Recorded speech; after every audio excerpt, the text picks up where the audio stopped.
إلهي يا إلهي يا إلهي إلهي توبة قبل المنون.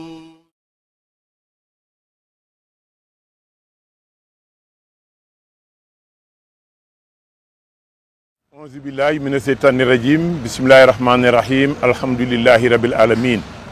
والصلاة والسلام على رسول الله Seydina Muhammad sallallahu alayhi wa sallam. mbokki jullit yi mbokki taalibe yi ñu ngi leen di nuyu di leen ziyaara di jiital ci ziyaar bi su Serigne Babacar Sy Mansour al Khalifa ak rakkam sëñ Maodo Sy Dabakh sëñ Babacar Sy Abdou ak njabootu maam Cheikh Seydi Hadji Malick gépp. mbokk yi xam ngeen ni sëñ Babacar Sy Mansour ca burdu mu jëlu burdu ba la waxoon taalibe yi bëgg naa jubli ci jumaay liggéey jumaay Tiwaawan liggéey jumaay Tiwaawan xam ngeen ni mag ñi maamam Cheikh Seydi Hadji Malick moo ko sampoon sëñ Babacar Sy radiyallahu taala xon mi njëkk a nekk xalifa bi ñëw am ci liggéey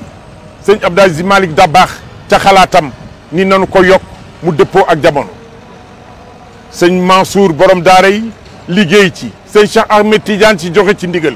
sëñ Abdou Aziz Al Amin mi nga xam ni borom gis-gis bu sori la am ci taxawaay mu làqu sëñ Babacar Sy Mansour yàlla na ko fi yàgg téwér toog ci xalifa bi mu ni bëgg nañu jublu ci liggéeyu jumaay Tiwaawan wax ko ci mu jëlu burdu jàkk gàmmu gi waaye tànn ay nit yoo xam ne ñooy wuutu mboolem taalibe yi ci liggéey bi ci li nga xam ne mooy jublu ci liggéeyu jumaa Tiwaawan taxawal génn kuréel jamaatur Nuur al Sunniya jël ay taalibe boromi pas-pas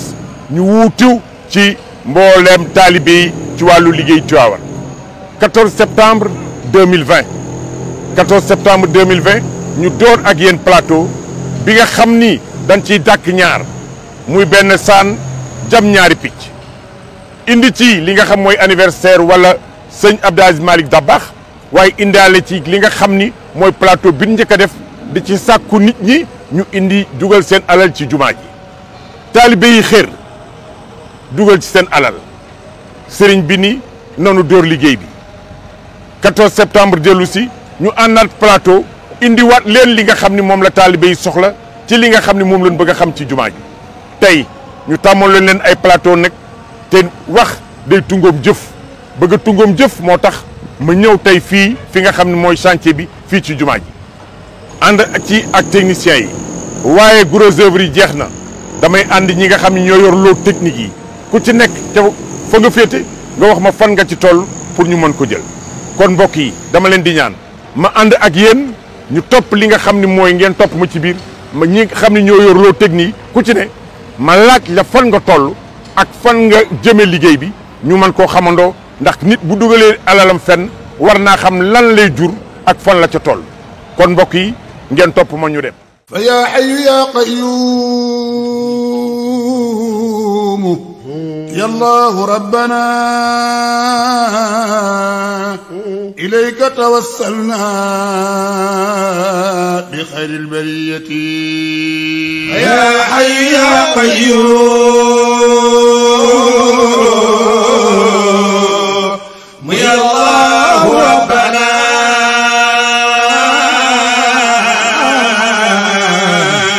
إليك توسلنا بخير البرية. jërëjëf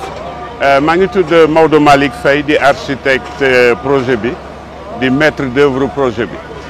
loolu ma fi nekk suma liggéey li ma mën a wax ci liggéey bi mooy di sant yàlla bu baax fi ñu toll di gërëm suñu sëriñ di ko ñaanalit di ñaan yàlla mu may ñu yeggali ko ak famille Seydi Hadji Malick ak yëpp ñu fekk ko julli ci ay atiyaat li ñu mën a wax ci bâtiment bi dañ fi fekkoon benn bâtiment bu fi newoon pendant lu mat ñeent fukki at yoo xam ne Maulana El Hadji Abdou Aziz Dabakh moo ko fi defoon bâtiment boobu ci ni mu toll woon daan nañ ko gis ci photo mu am benn soro nekk à peu près 4000 mètres carrés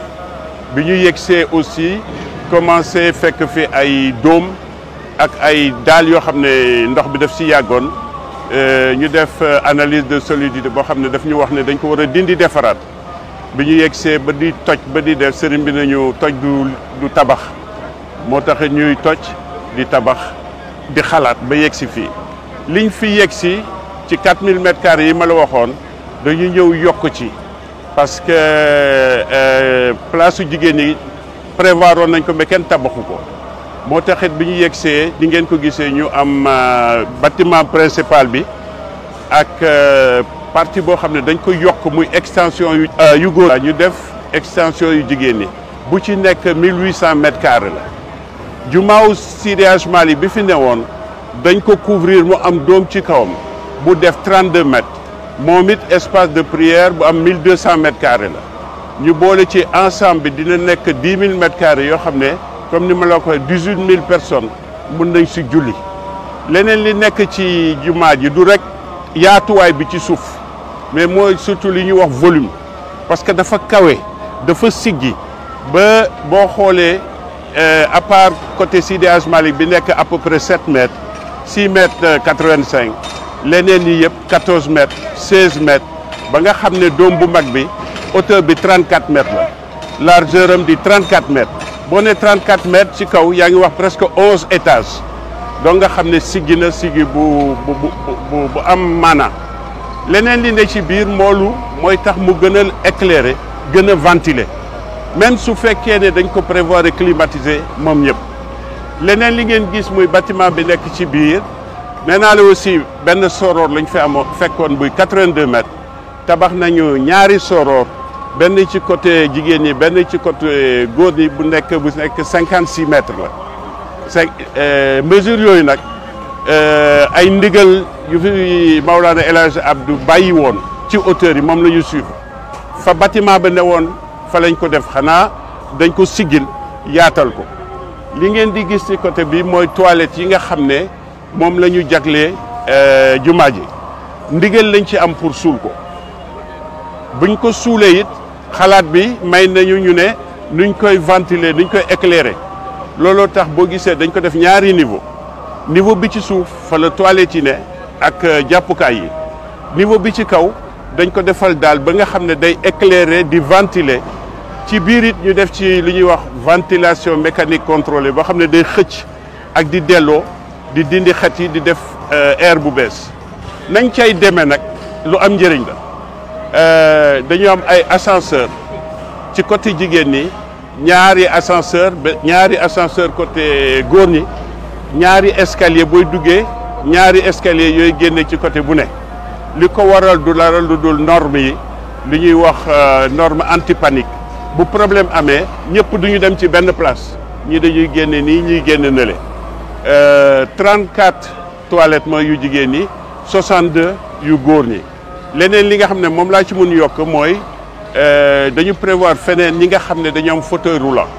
ba tax na ascenseur yeeg dugguwaay bu yomb bi dañ ko jagleel ñi nga xam ne seen tànk dëgërul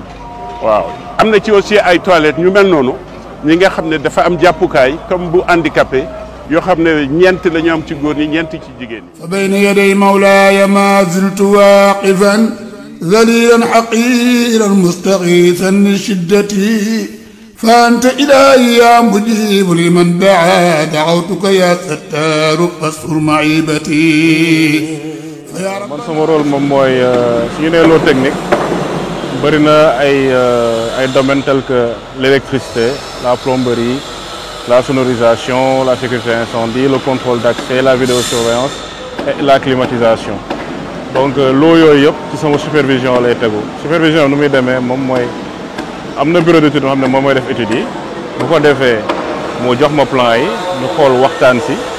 xool li ñu mën a réaliser ak lu ñu mën a contrôler ak lu ñu mën a confirmer ak lu ñu mën a dindi. après ça également su fekkante ne aussi entreprise bi jox nañ ko projet bi moom itam bu defee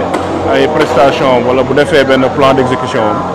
ñun la koy yónnee pour ñu valider xool lu mën a nekk ak lu mënta nekk en fonction réalité wu terrain bi aussi en fonction budget bi donc en gros man loolu mooy sama liggéey ci loolu laay liggéey ci loolu la ñuy kii. boo xoolee chantier bi am na ay lots yoo xam ne commencé nañ électricité bi moom day ànd ak plomberie bi dañuy ànd ak gros œuvre bi dans la mesure où dafa am ay réservation am ne war nañ ko def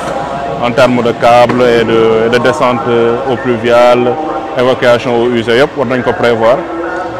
ci avancement bi aussi da ngay gis climatisation également commencé na poser ay équipements am en commençant par le réseau eau glacée ak quelques échantillons de gaine pour permettre tey architecte bi mu xool moom nu ban contrainte lay respecter pour faux plafond am donc en résumé loolu rek sonorisation bi aussi ak yeneen corps détail ñu ngi ci phase du tirage câble ñu ngi avancé bu baax alhamdulilah am nañ yaakaar ni balaa weer bi di dee maximum de câble en tout cas courant faible ñu mën ko boucler bu des courant fort bi nga xam ne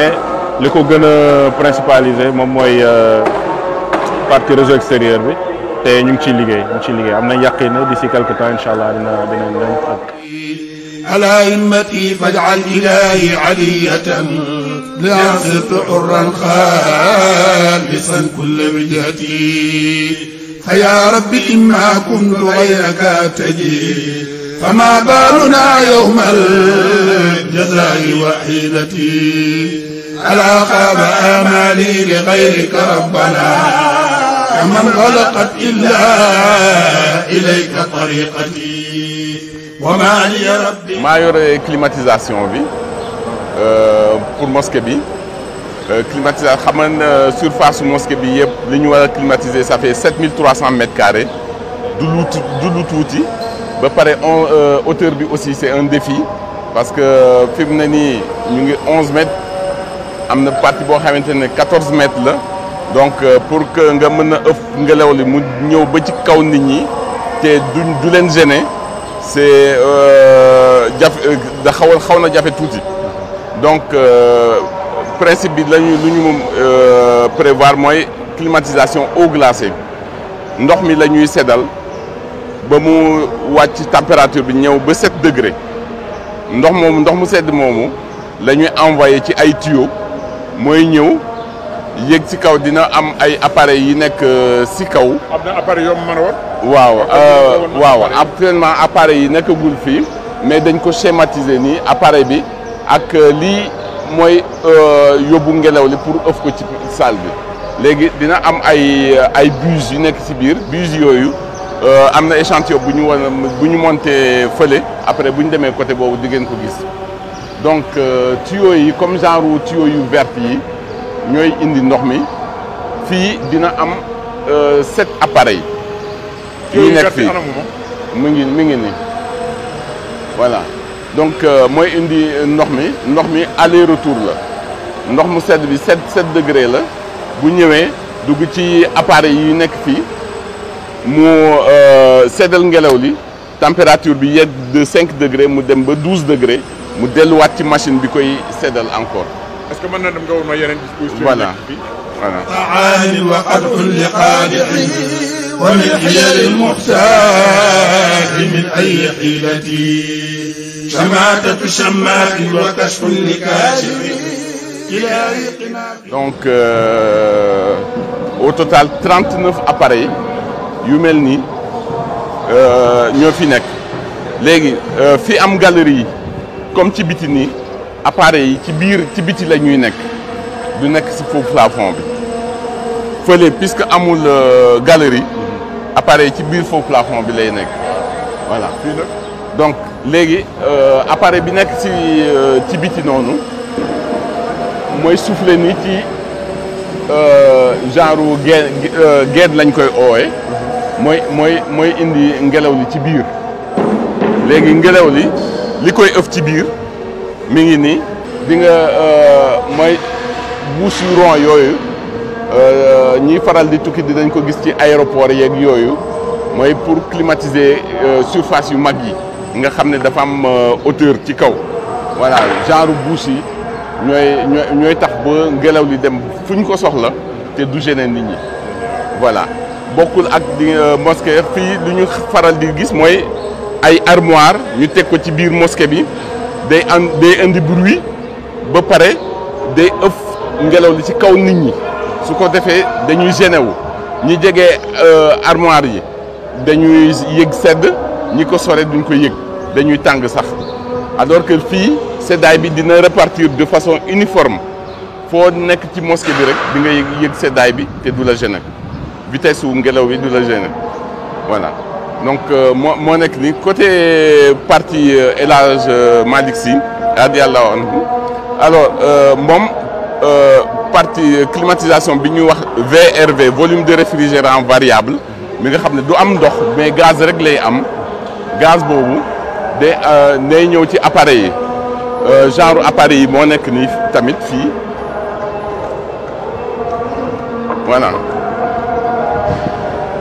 mooy appareil yi donc gaz bi mooy ñëw fii seddal ngelaw li directement après ñu soufflé ko ci biir salle bi voilà parce que fii moo gën a gàtt donc amul même système de soufflage que yeneen yi voilà. mais bu dee fii nga xam ne. voilà bi dafa yaatu. voilà fii nga xam ne dafa yaatu te kawe. dem ba 14 mètres.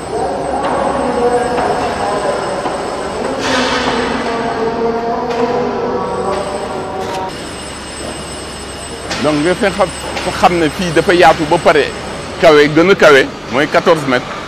dañu am ay appareil ay centrale de traitement d'air yi nga xam ne ci kaw terrasse bi lay nekk yooyu 20 centrale la centrale bu nekk puissance am mi ngi toll ba presque 70 kilowatts 70 kilowatts boo c'était climatiseur 1 cheval 7 kilowatts la donc 70 kilowatts donc ça fait presque climatiseur 70 climatiseurs pratiquement mooy benn appareil bi nekk ci kaw donc 20 moo ci nekk pour climatiser partie bi dégg nga donc fii ak fii côté homme ak côté femme 39 appareils moo ci nekk au total. 39 appareils léegi partie VRV bi à peu près y a une vingtaine d'appareils aussi yi nga xam ne ñoom ñooy comme genre appareils yi y a une vingtaine ñooy climatiser côté bi voilà léegi côté bureau ci minaret bi aussi am na ay climatiseurs VRV comme fii yu climatiser bureau yi léegi leneen lu bees aussi am na ci mosquée bi parce que c'est une mosquée intelligente jumtukaay xaral yi fi nekk yëpp dina permettre nit ñi lépp lu pan ci mosquée bi ñu mën ko xam ci ordinateur la ñuy taalee climatiseurs yi ci lañ koy fayee ci lañ koy régler et partie bu pan rek dinañ xam exactement lan moo pan ci système bi beneen système aussi am na buntu yi yëpp dañu am li ñuy wax rideau d'air bi mooy tax buñ ko taalee mën nañ tijji buntu yi te seddaay bi ci biir du génn ci biti. voilà kon bu dee partie jigéen yi tamit comme dañ leen di séparer. voilà même système même système comme partie góor yi voilà. bu dee fële ci minaret bi. voilà fii imam bi di nekk. voilà foofu aussi day am climatisation boppam. VRV la mooy volume de réfrigération variable unité yi nekk ci biir comme genre yi day nekk ci faux plafond bi mu am grille buy souffler mu am appareil yi nekk ci biti ñoom ñooy évacuer chaleur bi. jërëjëf voilà jërëjëf voilà وأزكى صلاة الله ثم سلامه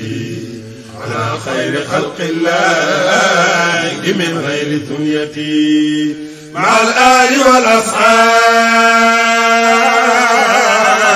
والأصحاب بما ضر شارق وما قال داعيا إلهي لشدتي. Présentement ci jumaa ji ñu ngi fi war a def sécurité alarme incendie sécurité de contrôle d'accès ak vidéosurveillance. vidéosurveillance moom mooy caméra yi képp ku dugg wala ku génn ci jumaa ji ñu xam kañ nga fi dugg ak kañ nga fi génn. contrôle d'accès bi mooy bépp bunt ci jumaa ji dañuy am système de lecteur de badge wala salle de supervision bii nekk ci biir ñoo lay ubbil tey ubbi bi mun nañ ne buntu tel heure tel ba heure tel lay ubbeeku heure tel mu tëju. c'est-à-dire que sécurité mun nañ ne jumaa intelligente la ñuy def alarme incendie bi moom mooy système de détection de fumée wala température système de détection bi ay détecteur à point la wala ay détecteur linéaire yoo xamante ni day dox comme ay faisceau de largeur 15 mètres longueur minimum 100 mètres loolu ñett système yooyu lañ ciy def ci résumé ci li ñu war a def ci jumaa ji. non seulement prévoir nañ détection incendie détection électronique mais am na aussi ay extincteurs yoo xamante ni bis boo gisee début d' incendie waxuma incendie mais luy waaj a jóg sax mun nga ko utiliser pour fay ko. ñu ngi sant yàlla bu baax di fiñ ci toll di wax ne liñ ci def yëpp dañ ko def ci digal li nga xam ne moom lañ jot xel mi dañ ñu koo jox ñun ñu jéem ko xool techniquement nan lañ koy defe wane ko bañ nañu baax na donc toilette yi dafa nekk ci suuf ni ko architecte bi expliqué ci sànq mooy dañuy permettre ñu def ventilation naturelle ak ventilation mécanique pour assister fi mu ne nii actuellement jumaa ji yëpp boo doon xayma gros œuvre bi ñu ngi à 90%. c'est-à-dire tey jii jumaa ji am na partie yoo xam ne dañ koy commencer libérer pour mën a tax waa second œuvre bi commencer ñëw ndax second œuvre bi sax loo technique yi muy électricité muy plomberie muy sonorisation muy climatisation muy contrôle d'accès ak vidéosurveillance ñooñu commencé nañ passer seen ay fil ak seen i câble léegi li des mooy ñu indi ñi nga xam ne ñooy décorer loolu tamit jot nañ offre yi di ko analyser actuellement. kon fi mu ne liggéey bi fi nga xam ne tey jii toll na fi liñ mën a wax mooy CDE mi nga xamee ne moo yor gros œuvre bi yor électricité yor plomberie ñoom actuellement ci gros œuvre bi ñu ngi 90%. SG équipe yi nga xam ne waxtaan ngeen ak ñoom sànq Traoré ñu yor plomberie bi ñoom ñu ngi commencé nañ liggéey bi commandé nañ matériel sonorisation bi jot nañ bon de commande bi commandé nañ matériel bi sonorisation bi dem ci jumaa ji yëpp parce que sonorisation jumaa ji lu tax mu jafe mais commande ji comme dafa rëy 10 000 mètres carrés il faut que nit ñi mu bañ a tànqal sonorisation bi tamit bañ a tànqal nit ñi donc dañ ci def ay études ba nga xamee ne études yooyu moo tax ñu jënd matériel bi nga xam ne moom lañ ciy def ñu jox ko benn compagnie V12 Events mu koy def. donc liggéeyu jumaa ji comme nu mu tëddee entreprise bi nga xamante ni moom moo yor gros œuvre moom mooy CDE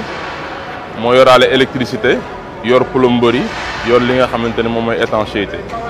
donc soo gisee am solo bi nga xamante ni liggéey bi am na ko solo ñu teg ko ci entreprise boo xamante ni loxoom CDE am na expérience ci genre travaux yu mel nii soo fi gisee li mu fi déployé ci matériel am nañ fi yeneen gis lu mat 5 grue mobile mi ngi fi 2 grue fixe mi ngi fi centrale à béton mi ngi fi plus de 400 personnes ñu fi xëy chaque jour di fi liggéey donc am dayoo bi nga xamante ni liggéey bi am na ko CDE direction générale boole ci accompagne tey gi ba ñu mën a taxaw liggéey lu toll nii donc liggéey fi mu toll bi ñu naan gros œuvre bi c'est terminé à presque 90%. donc li gënoon jafe ci liggéey bi liggéey la boo xamante ni du liggéey bu comme bu simple comme bâtiment wala immeuble mais liggéeyu jumaa dafa xaw a complexe forme yi jafe la architecte bi day xalaat bu xalaatee jox bureau d'étude bi calculer mu jox ñun entreprise balaa ñuy exécuter ñun tamit foog ñu xool méthodologie d'exécution yëpp foog ñu xool ko te délai liggéey bi doon na délai yoo xamante ni délai yu serré la donc loolu yëpp dañ ci doon tenir compte mais jumaa ji soo xoolee fulla bi ko entreprise bi jox nga xool bi ñu démarré daaw bu ñu fi ñëwee 14 septembre ak ren 14 septembre 2022 ci diggante bi li ñu fi def ci liggéey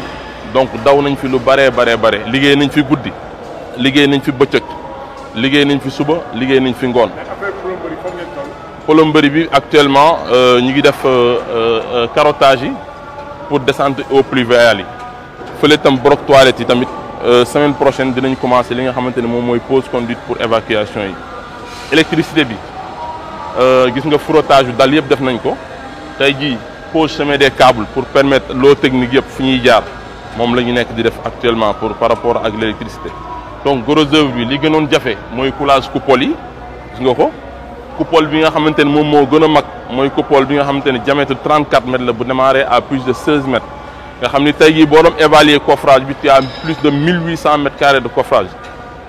béton bi il y a plus de 400 mètres cubes de béton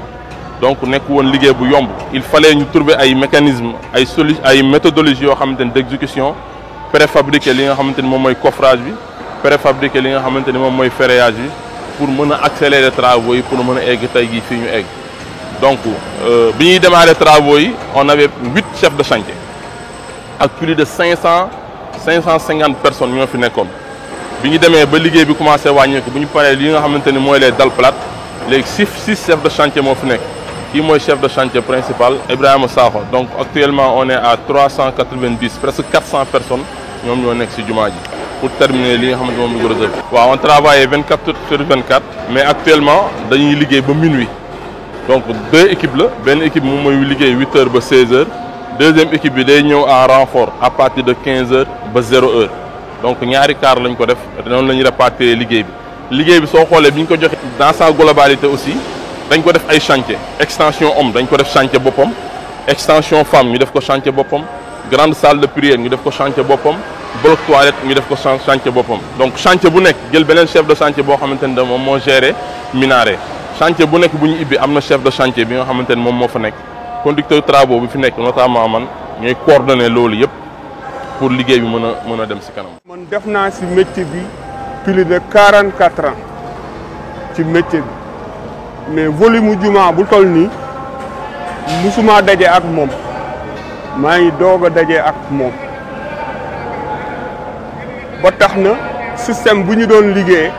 lu ci bëri dañ ko changé dalles plates yi bari na ci lu ñu def préfa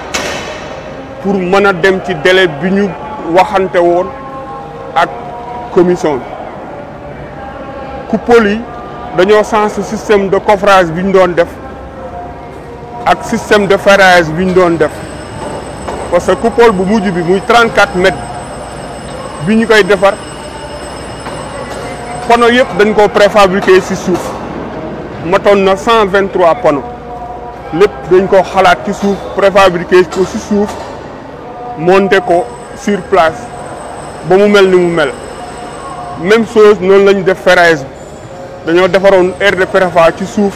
préfabriqué ferrage bi di ko yëkkati par panneau moo tax ñu am possibilité avancement bi ñu am lépp. ñun suñu métier génie civil mi ngi ñu jàngal que ni bâtiment luñ ciy def yëpp dañuy ñëw lu ñuy def ci liggéey bi ñun ñoo koy ñëw saytu ko donc saytu bi ci ñaar la saytu bi ci mi ngi ci plan yi ñuy wax plan béton armé moom mooy plan yi nga xam ne moom mooy ñuy permettre ñu mën a exécuter le gros œuvre donc beneen saytu bi aussi mi ngi moo nekk sur le terrain maanaam li ñu def ci plan yi li nga xam ne bureau de contrôle bureau d'étude bi def liggéey na ko ba pare bureau de contrôle bi ñëw valider ko est-ce que entreprise bi mi ngi koy def ci niñ ko valider donc ñun en gros suñu liggéey loolu la donc ñu ngi déparé ci fondement yi ba ci fondation yi ba ci kaw donc lépp loo xam ne luy béton wala luy fer bu ñu teg ci kii bi ci liggéey bi lu ñu fi def rek avant ñu koy couler donc ñun foog ñu ñëw xool ko réceptionné ko xool ba xam méngoog nag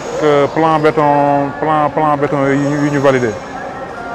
donc ñun tamit dañuy saytu aussi plan yi nga xam ni aussi dañ ko yónnee des fois mu am ay problème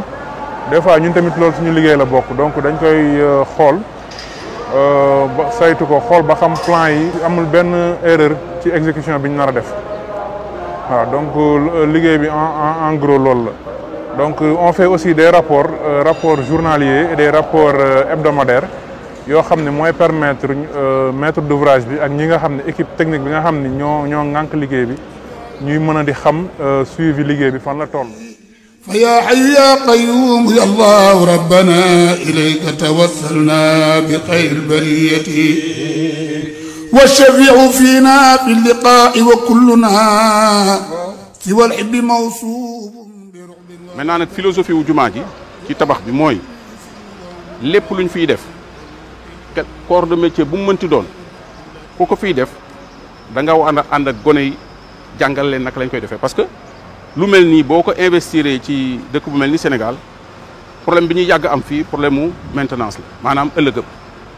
def lu mel nii ëllëg sa ñu naan defoon na fii la jaar fee la jaar fil ba de dem leen seeti diw moo nga dëkkoon Ndar moom bañ koy def fekkee na ko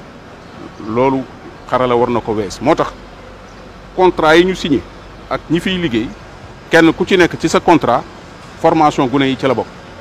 formation bi nag pour que ñoom ñu am métier am lu ñu mën a téye ëllëg si biir ñu mën see sàmm seen diine ak seen ngor mais itam ci ci ñooñu la ñu bëgg a recruter ñi nga xam ne ëllëg si biir ñoom la ñuy sant ñu entretien jumaa ji maanaam ki nga xam ne day installer sonorisation dañ koy booleeg ay gune yoo xam ne ñooñu lay àndal kooku dina xam fu fil ba jaar lu bu bleu bi lu muy tekki bu jaune ba lu muy tekki et cetera ba bu ñu demee ba war a soxla koo xamee ni kii kat moo war a des ci jumaa ji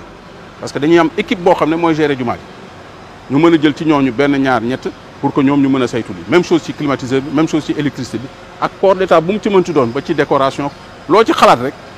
jàpp nañ ne ku fi ñëw itam wax nañ la ko ne lii lañ lay laaj mais dañoo bëgg nga defalee ñu ko nii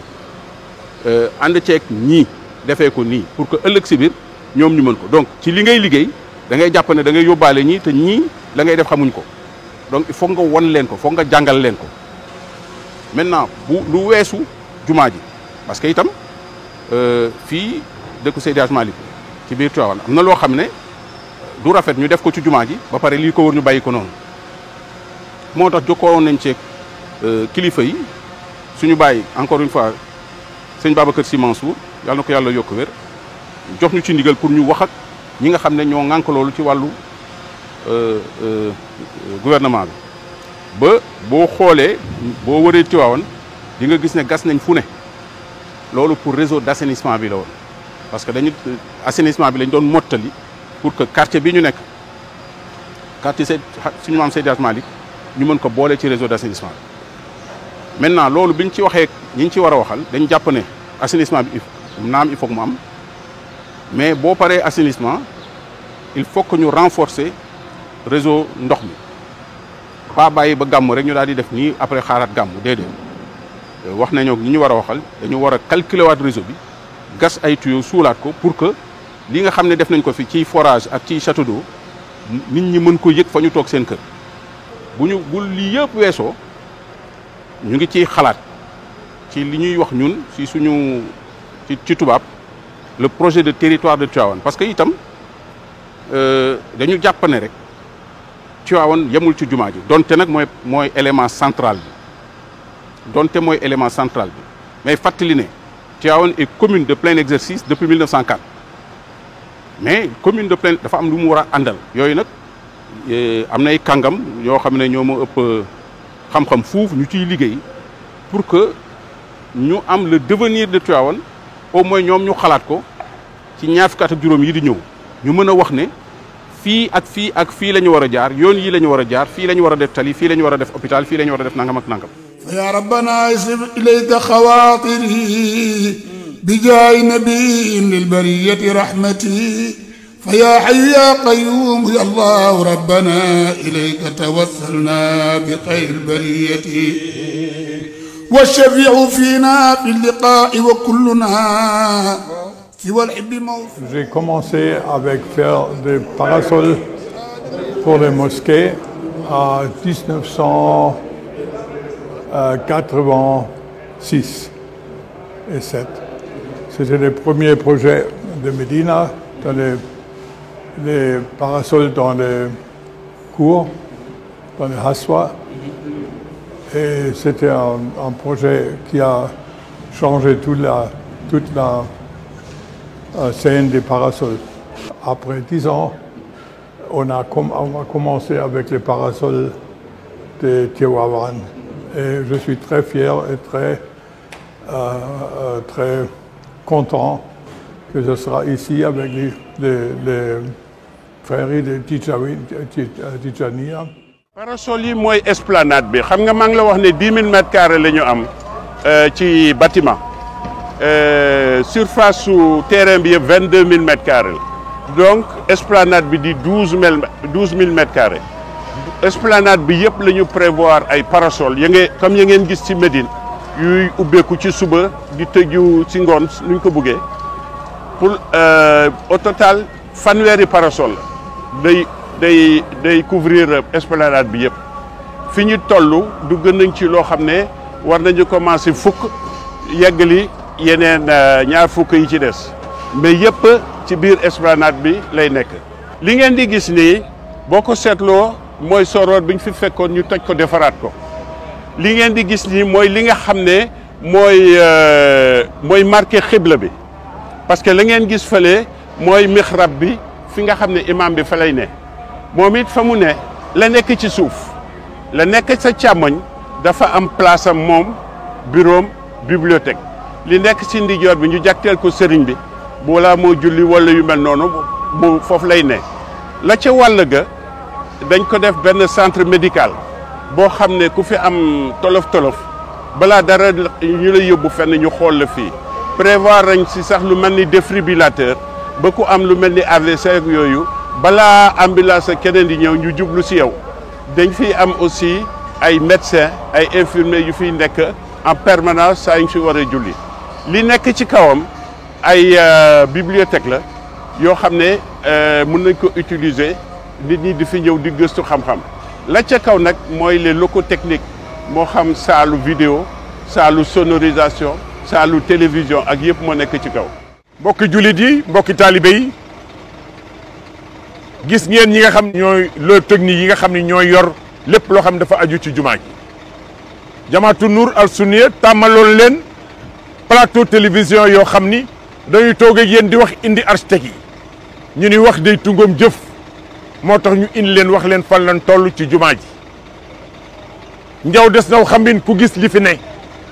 gis li techniciens yi wax ak li ci war a aju yëpp war na noo jàpp ni taalibe bu ne jullit bu ne war ngaa mën a dugal sa loxo ci jumaa ji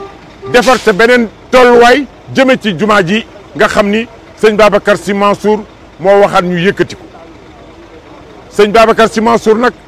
xeebul dërëm xeebul milliard ndax xam na payuk yàlla du jullit jël alalam def ci jumaa wala ci jàkk kon mbokk yi gis ngeen sànq ñi nga xam ñoo yor parasol yi signé ak Jamaatu Nour al Sunniya pour ñëw taxawal parasol yi fii ci jumaa ji gis ngeen ñi yor lépp loo xam ni climatisation la gis ngeen ñëpp ñi yor yi nga xam mooy robinet yi indi ndox mi ak li nga xam ni mooy toilette souterraine yi nga xam dañ koo def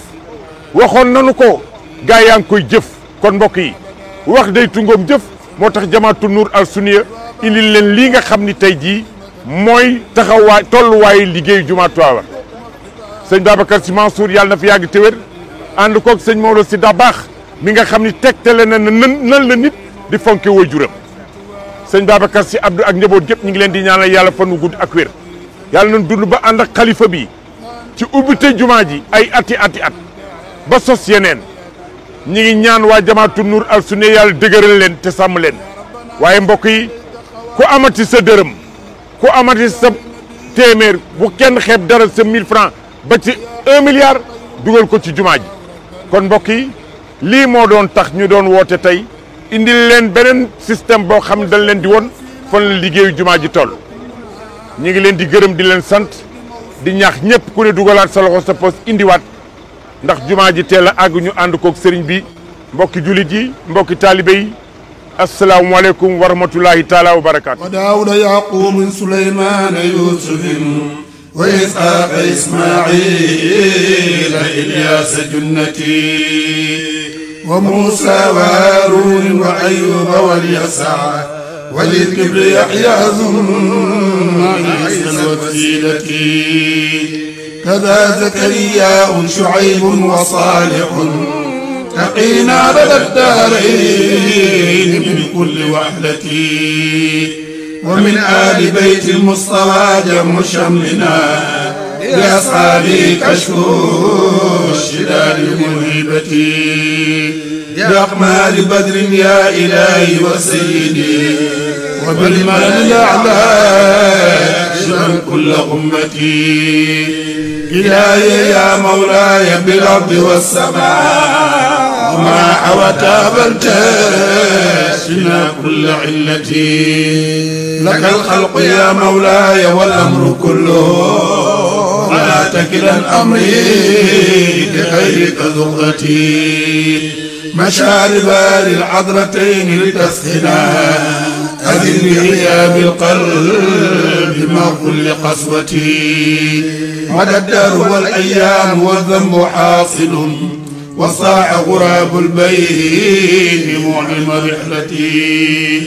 مدى الدهر والأيام والجسم عابد سوى الله والرحمن خالق جثتي مضى الدهر والأيام والقلب شاكر سواه منه ارتاح جلب معيشتي مضى الدهر والأيام والذنب حاصل على أنني مملوك نفسي وشهوتي على عمر ولا مستطاع رجوع هارب ما إلهي يا إلهي يا إلهي إلهي توبة قبل المنون